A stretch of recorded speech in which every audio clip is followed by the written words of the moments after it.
Welcome to the Incredible Greens channel, where we feature the miracle of plant-based medicines and foods.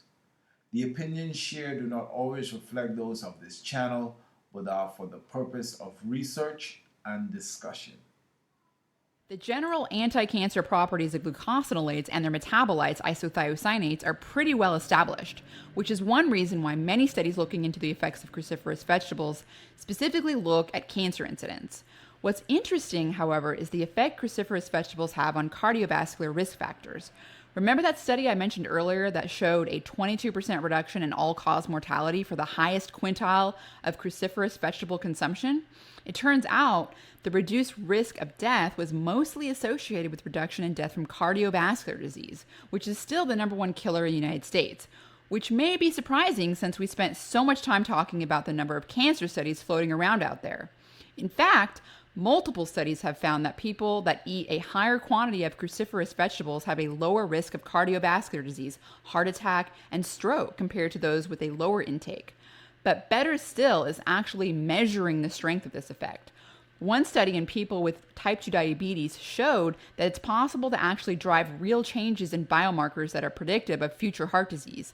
Supplementing with 10 grams of broccoli sprout powder per day, which comes out to about 40 milligrams of sulforaphane and is probably comparable to around 100 grams fresh weight for 4 weeks, lowered their serum triglyceride by 18.7% and lowered oxidized LDL ratio by 13.5%.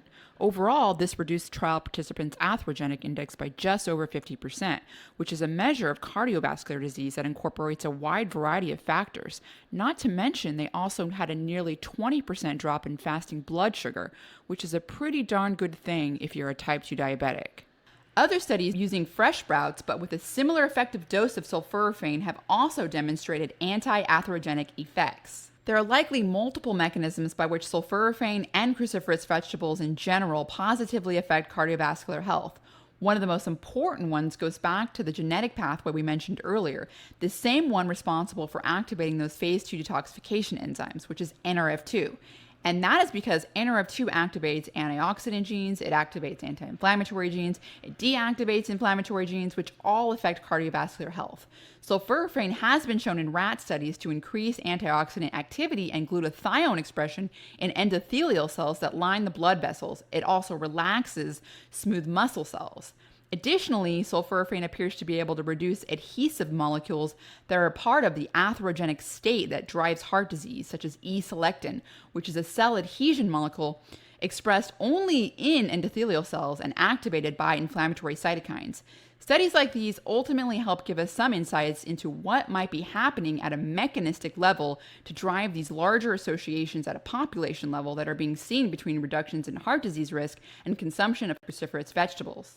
We've talked about how sulforaphane can reduce cancer, can reduce cardiovascular disease, and soon we'll be talking about neurodegenerative diseases, all of which are diseases of age. We've talked about associative studies that have shown reductions in all-cause mortality for the... And get this, moringa is similar and likely more active than the sulforaphane found in broccoli. Let me say that again because it's huge. Moringa is more active than the sulforaphane found in broccoli. If you're wondering what sulforaphane is and you want to learn more about it, check out this video. I made it all about broccoli, broccoli sprouts, and sulforaphane. Just like the isothiocyanate in broccoli, the entire reaction is dependent on one enzyme called myrosinase.